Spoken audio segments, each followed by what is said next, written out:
मित्रों, अब जबकि ऑल इंडिया बार एग्जामिनेशन 18 के परिणाम घोषित कर दिए गए हैं, तो बच्चों के मन में, जो भी बच्चे परीक्षा में बैठे हुए थे, उनके मन में बहुत सारी भ्रांतियां हैं। भ्रांतियां ये हैं कि अगर उनका रिजल्ट हेल्डअप कर दिया गया है तो उसके बाद परिणाम क्या होगा, उसके बाद क्या किया जाएगा, या बीसीआई कैसे परिणाम जारी करेगा। भ्रांतियां इस बात को भी लेकर हैं कि जो फेल हैं और जिनका 38 नंबर है, या जनरल कैटेगरी में जिनका 40 नंबर है, उनका क्या होगा। तो इन्हीं सब भ्रांतियों पर हम आज प्रकाश डालने की कोशिश करेंगे। तो बहुत सारे बच्चे, बहुत सारे व्यूअर जो हैं, उनका कमेंट्स बॉक्स में उनके सवाल भी थे, तो उनके सवालों के उत्तर भी हम इसी वीडियो में देंगे। तो मित्रों, बहुत सारे बच्चों के मन में भ्रांतियां हैं कि आपके रिजल्ट जो हैं वो हेल्डअप कर दिए गए हैं बीसीआई के द्वारा, तो उसके बाद अब क्या होगा।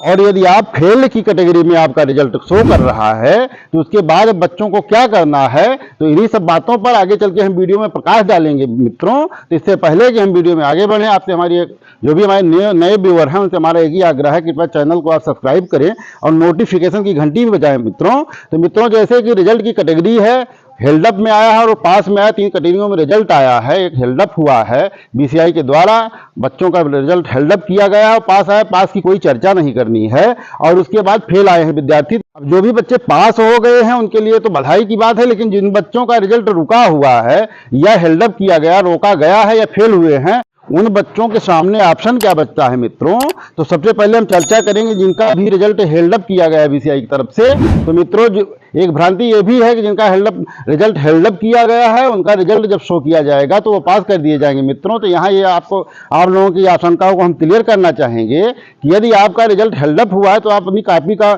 जो आंसर की लेके आए हैं, उससे आप नंबर और अपने रिक्वायरमेंट जितने भी नंबर आपको चाहिए उनको आप मिलान करें।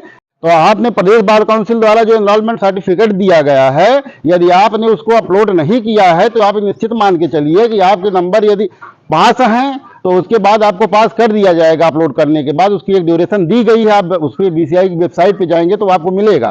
तो यदि आप पास हैं उसके बाद भी तो आपको पास कर दिया जाएगा अपलोड करने के बाद। लेकिन यदि बच्चों, बहुत सारे, क्योंकि आपने काफ़ी जांचा और रिजल्ट आया नहीं, तो बहुत सारे बच्चों के मन में ये आशंकाएं भी हैं कि हमारा हेल्डअप है तो सर्टिफिकेट अपलोड करने के बाद हम पास कर दिए जाएंगे। तो मित्रों, यहाँ हम क्लियर करना चाहेंगे कि यदि आप फेल हैं तब भी आपका रिजल्ट हेल्डअप किया जाएगा, क्योंकि आपने वो कंप्यूटर बेसिस, डाटा बेसिस होता है, तो चूंकि आपने अपना अपलोड नहीं किया है तो आपको पहले रिजल्ट जो है वो रोक दिया गया है। जब आप अपना वो एनरोलमेंट सर्टिफिकेट अपलोड करेंगे तो उसके बाद जो है आपका रिजल्ट जिस भी स्थिति में होगा, यदि आप फेल होंगे तो फेल में शो करेगा, और यदि आप उसमें पास होंगे तो आपका रिजल्ट जो है वो पास में शो करेगा। अब दूसरा क्वेश्चन ये आता है कि आपके पास जो भी बच्चे फेल हैं उनके सामने ऑप्शन क्या है।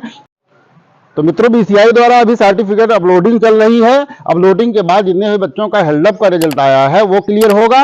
उसके बाद बीसीआई के द्वारा रीचेकिंग की जो है वो नोटिफिकेशन जारी होगी। तो रीचेकिंग लगभग पिछले साल मुझे लगता है 200-300 रुपये थे, इससे ज़्यादा फीस मैक्सिमम फीस होती नहीं है। तो 200-300 रुपये दे के आप रीचेकिंग ऑप्शन में जाके अपनी, जिनका भी एक नंबर या जिनको ये है कि हमारा रिजल्ट गलत आया है, वो सभी लोग वेबसाइट पे जाके रीचेकिंग के ऑप्शन में जो भी बीसीआई द्वारा निर्धारित शुल्क है उस शुल्क को पे करके उसके बाद भुगतान करके आप दोबारा रीचेकिंग अपनी कॉपी करवा सकते हैं। और जिनका भी लग रहा है 1 नंबर से 2 नंबर से रुका है, वो मुझे लगता है निश्चित तौर पे पास हो जाएंगे आगे चल के। तो मित्रों, इसी के साथ हमारे अपने वीडियो का समापन करेंगे।